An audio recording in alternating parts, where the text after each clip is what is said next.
Hey guys, Greg Johnston with the Occupied Life. This is my channel that I use to help families who are affected by disability and providing you with a lot of content. Hopefully, it's valuable to you. What I'm trying to do right now is for this session is to target concerns that maybe families of school-age children have, particularly when they're not able to get in school. Maybe they're doing virtual learning, or maybe they're just out of school for other reasons. So what I've done is with one of the school systems that I work with, I've sent a request for feedback for issues they would like for me to address, and then I thought about a lot of the things that I address all the time. And I thought I would just put it out there. The value is going to be hopefully for parents, for teachers, and even for maybe some other therapists. Also for older children, you may find some value in it. I really have kind of changed the approach of my channel for young children because of YouTube rules. And what I'm really trying to do is provide information that parents or other adults, other caregivers can use with children. So the channel is not so much focused on an interaction with the child per se from me, but from the adults who are in their lives. I think it's part of YouTube's rules for helping society to be more responsible with children. So. That's one of the reasons I'm not putting out any more of the videos where I kind of walk a child through a session. I think those are valuable. I may do some of those, but they have to be limited in scope. So the first thing I want to do is let you know why I have this channel and what I'm doing with it, and what's on it, what's available to you. So with the Occupied Life, what I'm trying to emphasize is something that I believe about my work. I am an occupational therapist. I've been doing this for 25 years, and I've worked with people of all ages, with all sorts of disabilities, even people who would be considered able-bodied in my work as a baseball player and coach. And what I'm trying to do is answer a question that I pose to myself when I'm working with my clients of any age, and that is, where's that headed? What are we trying to accomplish here? Because I think sometimes as therapists, particularly when we're working with young children, what we want to do or what we tend to do, I should say, is kind of get in a routine of doing activities with them to engage them. We might be working on a particular skill or whatever, but if we don't keep in mind where this is headed, we can sort of get off track. And so what I'm really trying to do is keep that focus even at the earliest ages on we're going somewhere with this. So we're not just working on fine motor skills just because that's what all the kids are doing. Working on fine motor skills because they become tools in your arsenal as you become an adult, so that you can navigate life. Because what we want to do is equip you to have a satisfying life. As an occupational therapist, we say we believe in purposeful activity. We want the things that you do to be meaningful, and so. So we're going to equip you in that direction, because I think if you have meaningful occupation, which is where the occupied life comes from, if you have meaningful occupation that matters to you, where you feel like you are taking care of yourself, or you're contributing to society or your community in some way, it's going to make your life more satisfying and hopefully more joyful. And that's really what I'm after. So, as I mentioned, I've done this for 25 years. I've been in all kinds of settings. I've part of my background is that I was a missionary overseas in Eastern Europe for about 5 years. And while there, one of the things that I was trying to do is help the church to learn how to care for families that were impacted by disability. So I carry that work over into my work, whether it's in the school system or whether it's with adults who have disabilities. Whatever I'm doing, I'm trying to bring that value to help people have more satisfying lives. So we do that by building one skill at a time. Now, what I want to address is first is actually before I start addressing questions, let me just tell you a little bit about what you might find if you start looking around on my channel. So when I started out, I sort of envisioned having two categories of material, and I guess it's sort of still like that. So what you'll find is some material that is dedicated to helping school-age children with fine motor skills, visual motor skills. So you're looking at handwriting or pre-handwriting skills, scissor skills, various fine motor activities you might find, and I've even put some of those things into playlists. So you'll see several playlists. I started a couple of playlists, maybe 5 or 6 playlists that if you walk through them, they can create a session that helps a child who's working on handwriting skills to really work on their gross motor skills. So you're working on upper body and core strength, working on fine motor skills, visual motor skills, all those things that are foundational for handwriting. And then you get into some specific handwriting things like how do you approach writing a letter, how do you organize a page, those kinds of things. And so that playlist, that series of playlists is in a category that I call Green Means Go. And it's kind of this system that I've developed. So you'll have that. Then you'll also have things that are for really young adults or high school age to adulthood. And I've really been working on that a lot lately because I just went through the ACRE certification program for supported employment, and I did a series of takeaways from that. So you'll see information on that as well. And I think as you think about your child who has a disability, be thinking about that child becoming an adult and what life might be like for them, because I'm really trying to pull all those things together so that we're going somewhere, like I said. Okay. So let's look at some of the questions I got. I didn't get a lot of questions, but that's okay. I'm going to put this information out there, and it may encourage more questions. So if you have questions, please share them. Put them in the comments section, and when I see them, I will do my best to answer them. So let's get into it. The first thing I was asked about was related to handwriting, and I get a lot of that. That's one of the most one of the activities that an occupational therapist in the school system spends most of their time doing is working on handwriting skills or correcting handwriting errors. So a couple of items, a couple of issues that were raised in that category had to do with pencil grip. So what I'm going to do is first I'm going to show you what I'm looking for in a pencil grip, and then I'll show you a few examples of aids that will help with that. There are certainly others. There are plenty of them out there, and then we're going to talk about a few other things. But let me grab a pencil.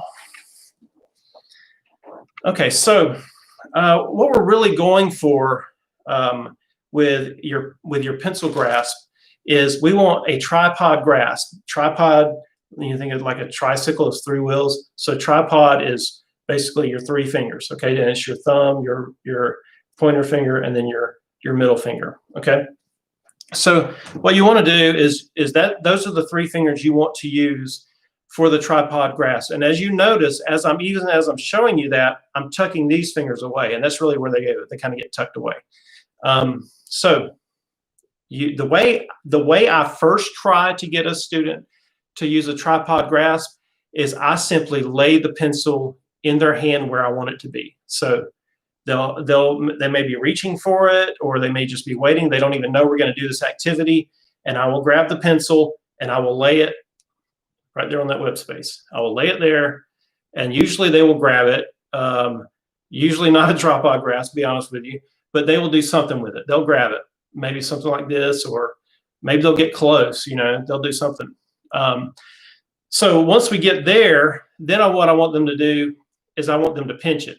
So pinch the pencil, and naturally what happens after you pinch the pencil with these two fingers, with your thumb and your first finger, is or your pointer finger, is this one sort of slides in, because especially with smaller hands, they recognize it's not gonna be stable. It's gonna slip out.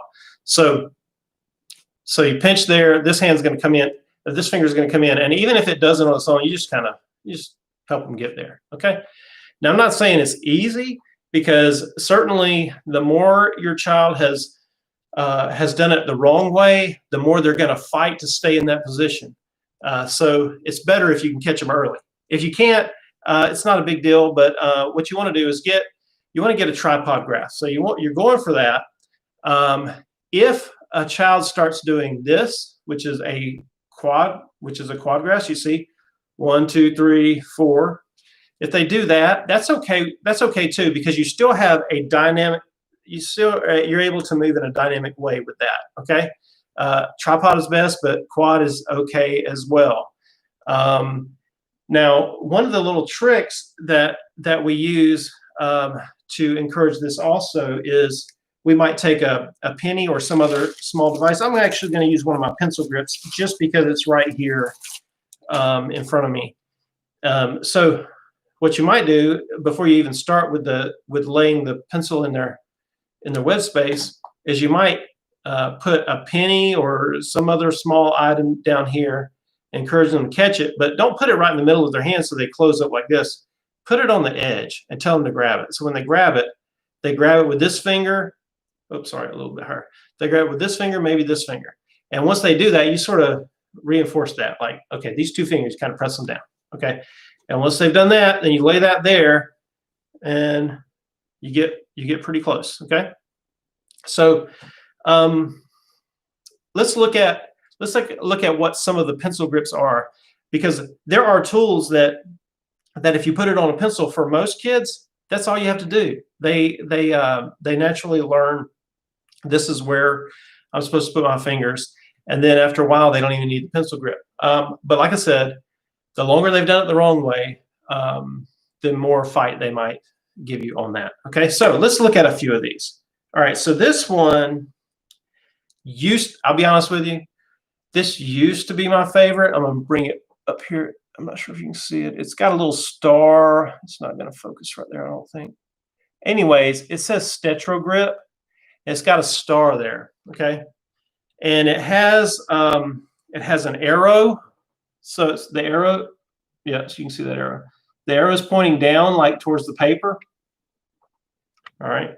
And then, and the star goes where your thumb goes. Okay, so we're talking about for a right-hander. All right.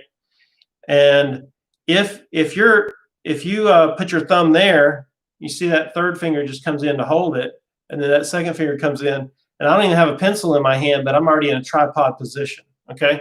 So what that looks like on your pencil is like this. Okay. So actually, it's a pretty good tripod position. There are some devices that come with like you use a Stetro grip in addition to I don't even know what they're called, but they have a like a scrunchie that wraps around here and around your wrist, and it pulls your pencil back like this, and then it has like a little I don't know, trinket or something, like a little dolphin or something, a little toy that you can hold right there. So it does the same thing. It does the same thing as using the coin or whatever small item, but it has the added benefit of pulling the pencil back, because you'll notice a lot of times, even if you get the tripod, then sometimes kids, they won't write like this. They will their pencil will be straight up and down. And you can see right here what happens when the hand goes like that. So what you want to do, I don't really have my camera set up so that you can see a table. But what you want to do is, if your hand is resting flat on a surface, let me see if I can fade this for you, just so you can see what I'm doing. Okay, so if you have your hand on a table, all right, you can see there's just a natural curve to your hand. You see that? That's really ideal for your pencil grip. All that's going to happen is you're going to slightly rotate your hand, and then you're in a great writing position. Okay, so that's what you're going for. So when you get that situation where they make the pencil go straight up and down, let's see if I can do this now. All right, so when you do that, can you see how that all of a sudden that position of that hand is not where it needs to be? It's not as relaxed. But if you start off hand down here and then you slightly rotate it, it's perfect. All right, when you got a tripod grasp. Now I did say that the Stetro grip used to be my favorite pencil grip. It's not that I really have a particular problem with it that I've changed. It's just that there's a better option. I'm going to show it to you. I'm going to show you two versions of it. So this one is simply called the pencil grip. Okay. It's got a big bulb at the top, and it's more narrow at the pencil end of it. Okay, and then there's a version that has come along. I think this was like the original style. And there's a version that's come along now that's got like a cover for it, so it sort of keeps your finger from sliding out. If I were a child, my finger would fit in there a little bit tighter, but you kind of get the idea. But anyways, the reason I like these the best is because it just feels so natural.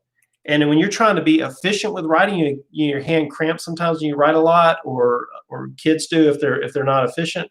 But using something like this gets your hand in such a natural position for writing that you can, unless you're doing other things wrong, you can write all day like this, and your hand's just not going to cramp. And the great thing about doing that for a while is that then when you just pick up another writing utensil, you just kind of naturally go to that position. So pencil grip, it's just called pencil grip. So you can find them everywhere. It used to be you had to hunt for the good ones, but they're pretty common. I'm not sure exactly where you get them, but I have no trouble finding them. Okay, so that's the main thing I wanted to say about pencil grips. Let me just say this too: for young children, if you are you're getting a really small, like a preschooler doing something with writing, fat utensils like a crayon, or I don't know if you use a marker. I would really prefer fat crayons. Will be good for them because it allows them, when they close around it, to have a more natural grip. So this is an over exaggeration, but it's the first thing I could find. So imagine I'm a small child and I have got one of these jumbo crayons. This is a super jumbo, right? But if I go to grab it to write, now if you look at that, of course that's not a tripod. And maybe down here would be more accurate for what we're looking at. Maybe it's not a tripod, but it's got your hand in that same sort of position right there. You see that? So it's very easy to go from the jumbo crayon to, when you get ready to lay that pencil in the web space and get them to do that, very much the same position. Okay, so it's like that position just kind of comes down to this. All right. All right. Hand dominance. This came up. You have kids who sometimes they write right-handed, sometimes they write left-handed, sometimes they're not writers yet. They just sort of pick up a crayon or pick up a coloring pencil or whatever, and whatever hand they happen to pick it up with is what they color with. Well, I don't worry a whole lot about hand dominance when the child is young, because I believe that the natural hand dominance will emerge, and part of what's happening is there's kind of they're playing with it, and their brain will sort of teach them which way is going to be more efficient for them when they're young. Now, there's not a hard rule about this, but at some point, kind of my rule is, I want to encourage a particular hand dominance when the writing volume becomes significant, because what's happening is a skill is developing.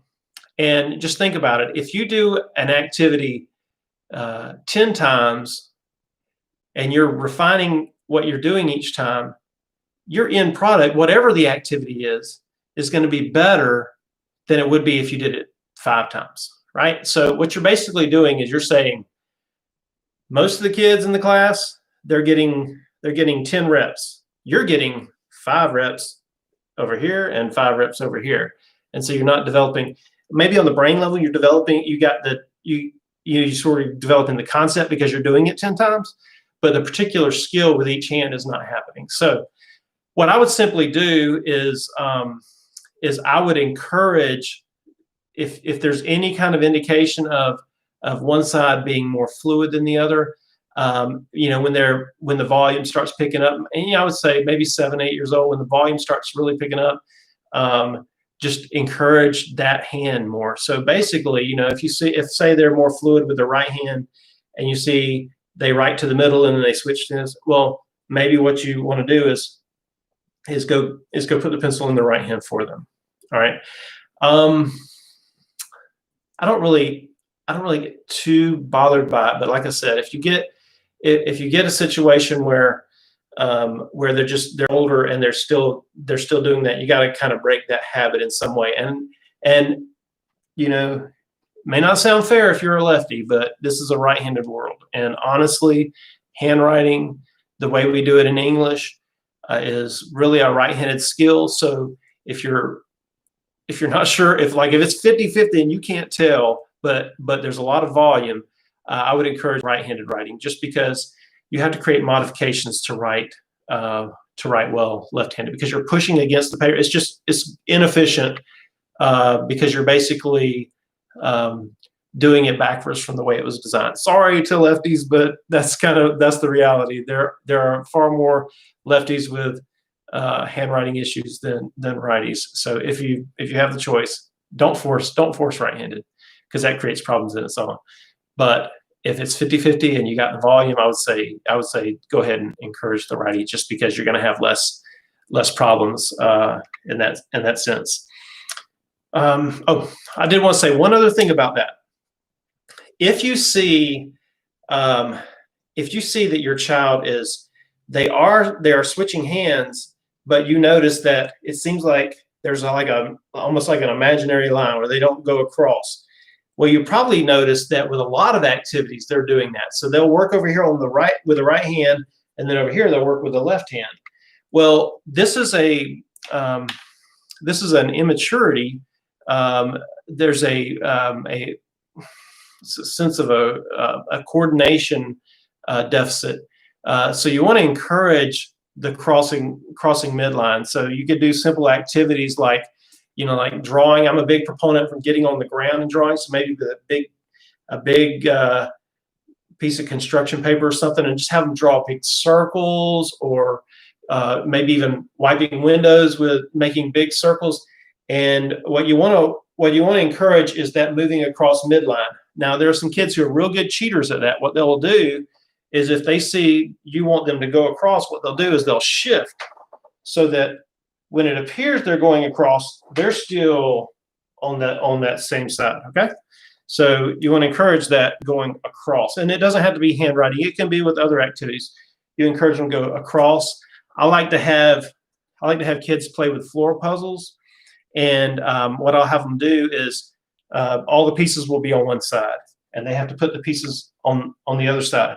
But I don't want them to just grab with grab with this hand and bring it here and grab with this hand. What I want them to do is put weight down on this hand, reach across, grab the thing and bring it back, and then put it on with that hand if they want to do it that way. But that way it encourages movement across the midline.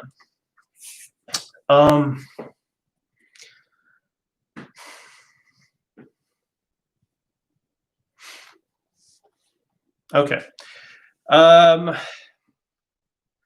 Let's just talk about, I didn't plan this out in great detail, so some things may pop in my head as I'm talking, but let's talk about things that you have in your home that can help your child with developing fine visual motor skills. So one of the things that I would say is a good activity for fine motor skill development is like just a cup with some coins in it. I don't want to spill everything. Next time I'm going to have two cameras so I can just have one down on my table. Okay, or you have a bottle. Now just, lots of fine motor activities, twisting open, closing bottles, various different tops of Gatorade bottles, a little bit wider. So I'm sorry, the top is a little bit wider. So it works on different muscles or different angles of muscles, and just opening, closing, putting things in. I didn't test this to make sure. So pennies, dimes, nickels. So this is a standard water bottle. Quarter does not go in. Okay, so you can line up, for practicing just fine motor skills and manipulating items in your hand, you can have pennies, or you can have little whatever little items, even little Lego pieces maybe, and line them up like rows of 10, and then you can have your kid practice picking them up and putting them in the bottle. And once they've done it, once they get comfortable doing one, you might have them go pick up one in their hand, and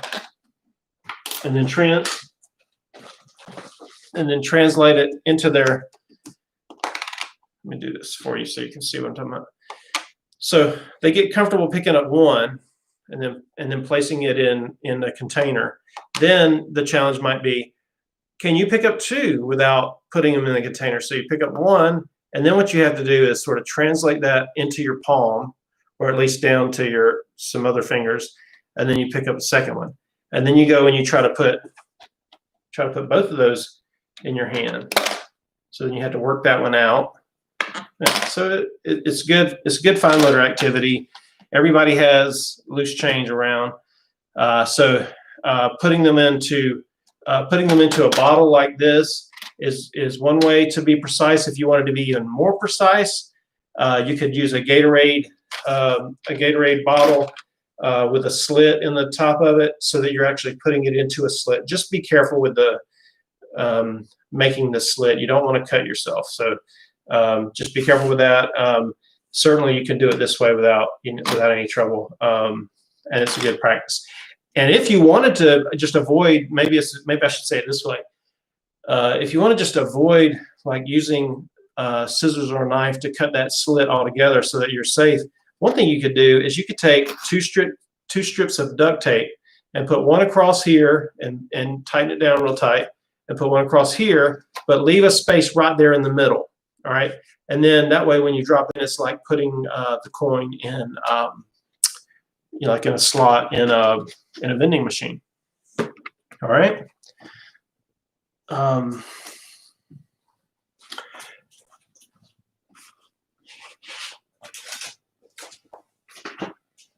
Okay, let me kind of clean this up real quick. So that's just one fine motor activity, and you can use all kinds of different manipulators. Buttons would be great. You think about kids need to be able to be independent with manipulating fasteners, because when they're in school, they have to go to the bathroom. They need to be able to do that by themselves. So just being used to manipulating buttons, even if they're loose buttons, gives them the practice with the with the pinch or the three-jaw chuck. And that way, when they have to then do things with it, they're kind of used to handling those things. It's a little different skill, but remember, we're constantly building a foundation, so doing things better and better and more efficiently. So here's another at-home thing that's, it's pretty simple, but is great for kids. I believe that one of the best foundations for good handwriting is drawing. And the reason I believe that is because, well, for one obvious reason is you're using the same or similar tools. So you're using a pencil or crayon or whatever, and you put it on paper. So you got that, but you can work on how you hold a crayon without, especially if you're not worried about coloring in lines. If you're just kind of coloring across a page or whatever, you can hold a crayon and practice the proper grasp of a crayon without having to worry about how do I approach writing this letter, right? So so I like to have I have my kids draw a lot, and sometimes I'll have them depending on their level, I will have them just color a page so they can just scribble across a page or make whatever movements they want to make. As they progress a little bit, I may have them practice drawing basic shapes. So that's usually a circle, a triangle, a plus or cross, square. So there's basic shapes, and they practice those, and then you can have them color those in even, especially if they make them big enough. So that becomes a great building block for then putting handwriting on top of it, because you work on some of these intrinsic muscles of the hand, and it just allows more dynamic movement as a child matures and as they begin to understand what they're trying to do with handwriting. So the positioning when you're doing these activities, these drawing activities, also is very valuable. I would love for your kid to be doing this while in what we call prone on elbows position. So in other words, they're lying on the ground on their stomach and with their elbows propped, okay? And if you use a notebook, such as the one I have here, and a clipboard, and if you wanted to really, really do a nice job with it, you could maybe Velcro the clipboard down to your notebook. And what you'll do by doing that is having your child in that prone on elbows position. They are all of a sudden in the ideal position for writing. So remember we talked about that natural hand position for getting that tripod and being efficient with your writing. So by putting them on the ground, prone on elbows, and then putting a notebook like this with a clipboard on top of it, what you're doing then is you're taking them from writing in this position with their hand to having their hand like this, and see how that looks. See that here versus here, and you see how that looks so much more like the tripod grasp. Well, you won't even have to teach it if you just set the activity up right. In fact, one day I had a session with a young student, and it worked so well doing exactly this that I took a few minutes right there on the spot, and I made a video. It's on my channel, but it's describing this position and the value of doing that. So I would strongly encourage you to get your kids on the floor, on their bellies, on their elbows, drawing and even writing. Sometimes my kids will enjoy doing a writing assignment if I let them change the position. And if I change it to a position that's even better for them, we all win with that. So that's good. All right. Let's see. What else do we have here? There are lots of lots of activities just kind of bouncing around right now, that are valuable for kids. Stringing beads.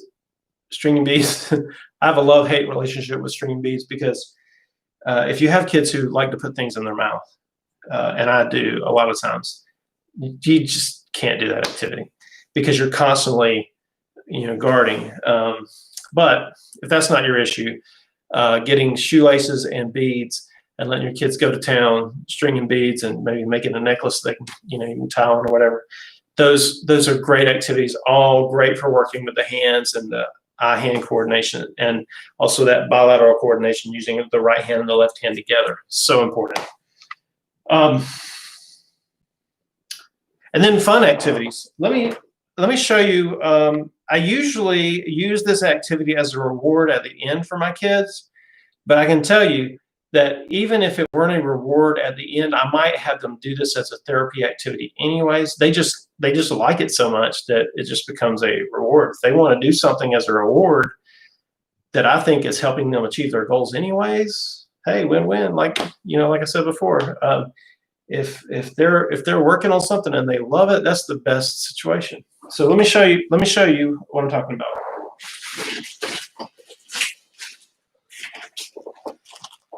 Also, I made a video, actually maybe a couple of videos when I first was really getting started with this channel, using this toy because I just love it. I think it's just works so well for kids, and it's a Hot Wheels, these race car tracks. And if you're around my age,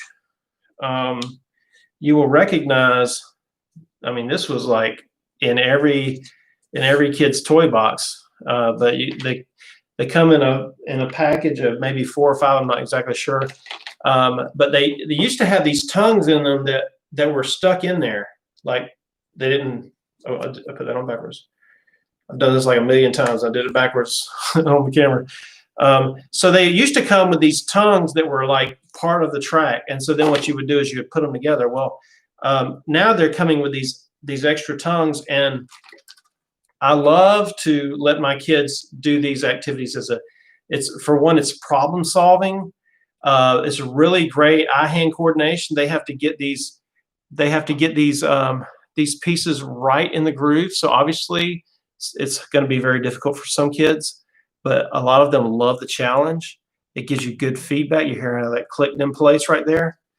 So what I'll have my kids do is I'll give them a couple of minutes, maybe 5 minutes. Depends on how long it takes them. It's kind of a judgment call for each one. And I'll have several of these tracks, and I'll put them on a timer, and I'll say, build this track in as much time as you have left. And you can roll these cars and play with them, which also is great because guess what position they're in when they're rolling these cars?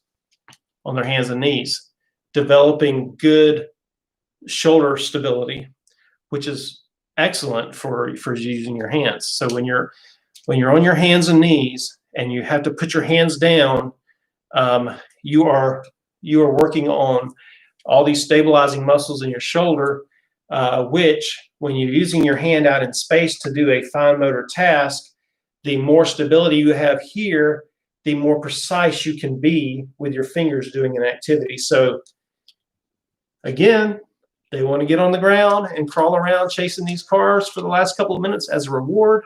I love it. All right. And then also have them take them apart. So they have to figure out that process as well. Really, really, really great activity. Hot Wheels don't cost that much. You can find them at Walmart, I know, because that's where I got these.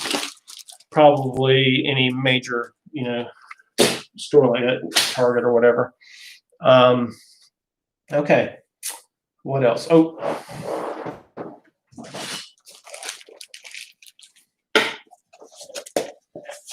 I know this is not in everyone's house, but if you have it, it's great as long as you control it.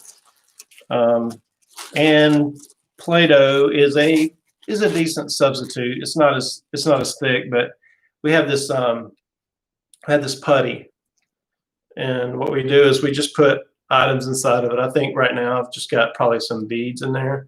And so what you do is you have your kids just hunt the beads and then and put the pieces in a cup. When they get done with it, then you just have them hide them back in there again. All right. And so they push it in there. Great hand strengthening activity.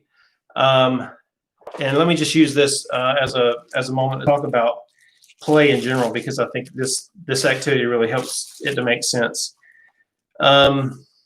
I used to be a lot more concerned with my students that they do a skill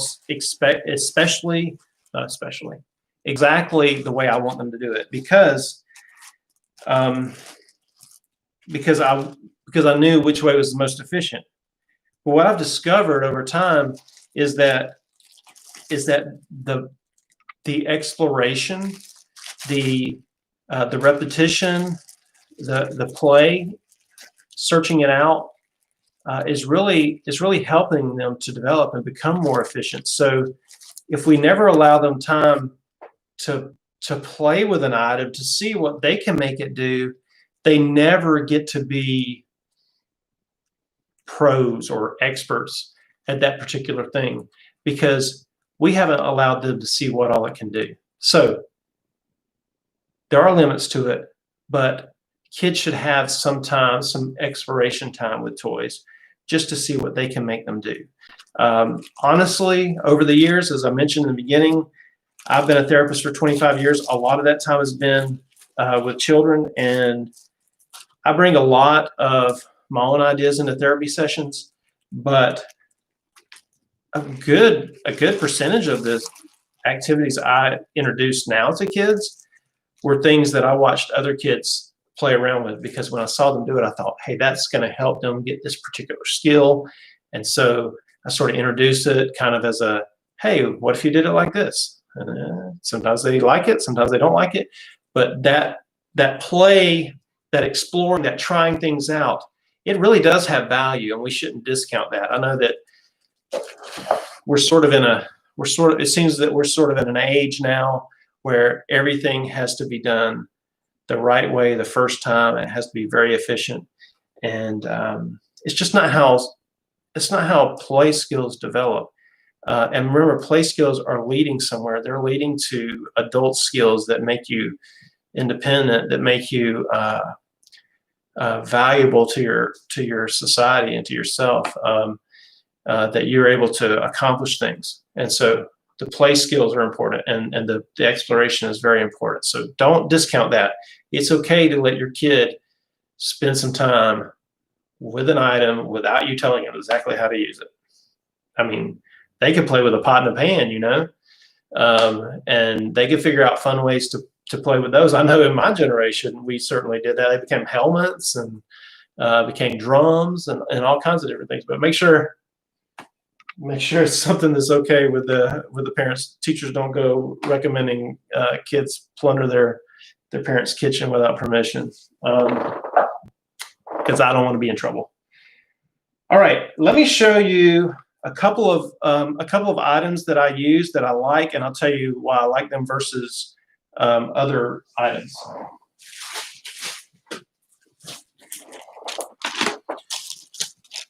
So I have these twistable coloring pencils. They're, I guess, crayon coloring pencils. I'm not sure what category they're in. I guess they're more like crayons. But one thing you don't have to worry about with these, you don't have to worry about kids taking a chunk out of them, because it's plastic, right? They might chew on it a little bit, but kids who put things in their mouths a lot, this is a much better option. I like that you can control the how much is out there, so that you can bring it out if your child has I don't know what a reason might be. I'm trying to think. If your child really needs to have like sometimes they'll push them out like this, and it's just an extra feature that you really don't have control of with a crayon. You you can adjust that. Now, sometimes the kids will abuse that too. If you notice, sometimes with a mechanical pencil, your kids don't use just what's on the end; they will go all the way down with it, and it's not so good. But yeah, they're not going to typically break these things off. They're pretty thick. The diameter, the size of them is like a pencil. So so as your kids are getting a little bit older, rather than maybe using a fat crayon, you might go to something like this, and they're pretty durable.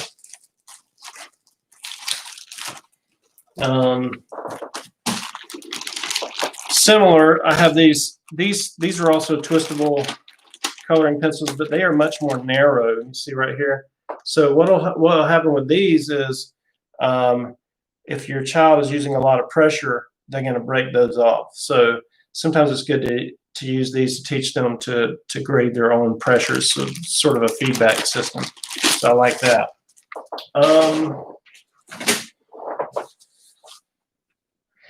I want to show you something I did, and then you can do this without any special tools. This is kind of going back to one of the very first things we talked about. I had have a student that I'm trying to get them to organize their handwriting a little bit more. And so I created a page like this. Now, right here in the middle, I just scribbled that out because that's the student's name, and I don't want you to be able to see the name. But what I did was, at the bottom of the page, I got the student to tell me something. Because when I'm working on handwriting, I'm not really I'm looking at mechanics. I'm not really spending a lot of time trying to see how they can bring their thoughts together. So if I can get them to tell me something, then I'll go ahead and write it, put it in sentence form for them, so then they can see how it looks. I'm sorry. I can see how it looks when it's written clearly. And then what I did at the top was I went every other line, and I had a black marker.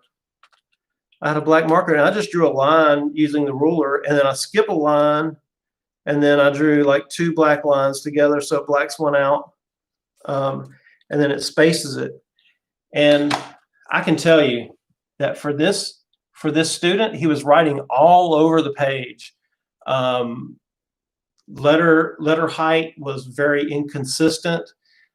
He's not a beginning writer, but he needed some organization of his page. And so by blacking out half the lines, and I especially like using the black, because if they write over it, they can't see it. So it gives them that feedback that it needs to be a certain way. So I guess this is flipping around backwards. At least it looks like that on my screen. So he's not writing backwards. It's just the way it looks here.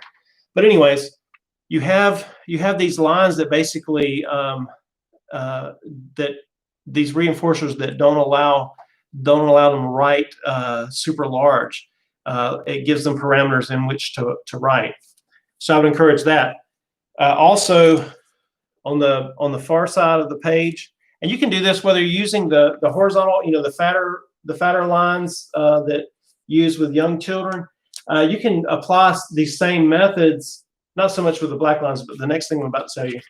You can apply them to that writing as well. That is, let me see, I think it's not the most perfect way it's done, but this student did this for me. So what we do is, this is part of this Green Means Go program, and what we did with a few of our pages to start off, just kind of as a teaching tool, is on the starting side, we make a green line straight down, and it's supposed to use a ruler, so you make it straight. Obviously, this student just drew it, so it wasn't on the line, but you have green here because we're going to use that as a reinforcer. Green means go. That's where you always want to start. And then he made his first line, which is black there, but we're not worried about that black line. Then we go over to the far side where you can see the red through the other side. We go ahead and draw that in dark red. Okay, so red is a stop sign or the red light, so we stop at red. We never cross red. And then we go just a step inside that and make it yellow, so that green over here is where you start each line. When you get to yellow, I better not start another word. because I'm going to cross red if I do. So you hit yellow, that just cues you that you're almost done. Red, you never cross it. What do you do at red? Go back to green, because what? Green means go. So that's just kind of the approach I take. And like I said before, several videos on that Green Means Go program. So you can check that out, and it's a variety of developmental exercises that complement not just the handwriting, but kind of the foundational skills that go into handwriting.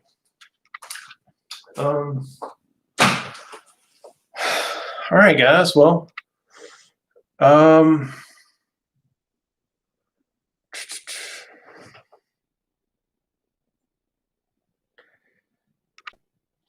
guess that's going to do it for today. This is really the first time I've done a live stream. I hope that you find this valuable. I'll certainly be willing to do this again if I get requests to do it. Again, if you're seeing this on repeat, you can always write questions and I will try to answer them. And that's it. So I hope you guys have a great day. You take care and watch over your kids and each other. All right. That's it.